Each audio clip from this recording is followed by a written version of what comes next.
Kisah Azazil, pemimpin malaikat yang dikutuk oleh Allah menjadi iblis. Azazil dalam Islam dikenal sebagai pemimpin bangsa jin. Dia adalah iblis yang menggoda Adam dan Hawa untuk memakan buah khuldi hingga akhirnya mereka diusir dari surga dan diturunkan ke bumi ini. Secara bahasa, Azazil sejatinya merupakan nama mulia yang berarti makhluk Allah yang kuat atau makhluk Allah yang terhormat. Iblis diberi gelar Azazil sebagai simbol keunggulannya sehingga dia diangkat sebagai pemimpin para malaikat. Itu karena dulu iblis memang terkenal dengan kealimannya dan kepatuhannya kepada Allah Subhanahu wa Ta'ala sebelum dikutuk karena membangkang. Menurut Muhammad Zazuli dalam buku yang berjudul Sejarah Agama Manusia, dikatakan sebelum terjerumus ke dalam kesesatan dan dikutuk Allah, iblis dianugerahi beberapa gelar oleh para penduduk langit. Salah satunya adalah gelar Azazil yang diberikan di langit ketujuh. Dahulu, Azazil juga pernah menjadi Sayyidul Malaikat, yakni penghulu atau pemimpin malaikat, dan Khozinul Jannah yang berarti bendahara surga atau penjaga pintu surga. Dia dikisahkan sebagai makhluk Allah yang paling rajin beribadah dan punya pengetahuan sangat luas, bahkan mengalahkan malaikat. Tidak heran jika Azazil diberi mandat yang agung oleh Allah ketika menyandang gelar tersebut. Di antaranya, yaitu menjadi penjaga surga selama 40.000 tahun, bergabung dengan barisan para malaikat selama 80.000 tahun, menjadi penasihat malaikat selama 20.000 tahun, menjadi pemimpin malaikat karobiyun selama 30.000 tahun, melakukan tawaf mengelilingi aras bersama para malaikat dalam waktu 14.000 tahun. Secara keseluruhan, Azazil telah beribadah dan melakukan semua perintah Allah selama 185.000 tahun lebih.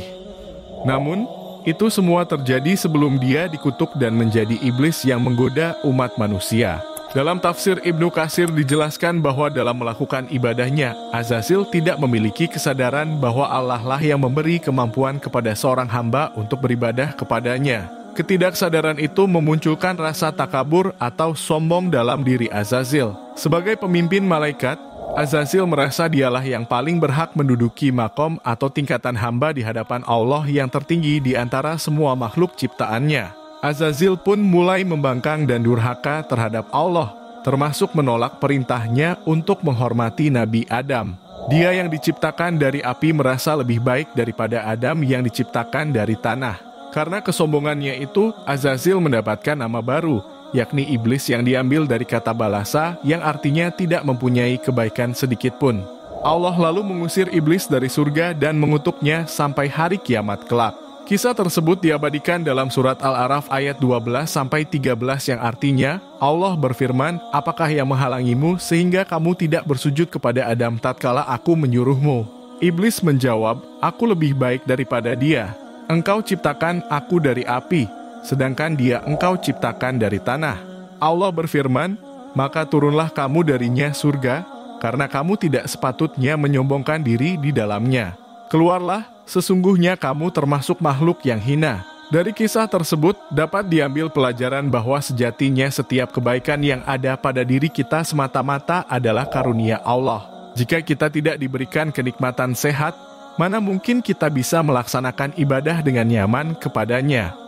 Dan ketika kita merasa diri ini sudah baik, maka jangan sampai timbul rasa bahwa diri kita lebih baik atau lebih soleh dari orang lain. Ingatlah bahwa ketika setan tidak berhasil menggoda kita untuk berbuat maksiat, maka setan akan terus berusaha menggoda orang yang ahli ibadah agar dia merasa dirinya lebih baik daripada orang lain. Maka lahirlah sifat ujub, riya, dan takabur. Semoga kita semua selalu dalam lindungan Allah Subhanahu wa Ta'ala.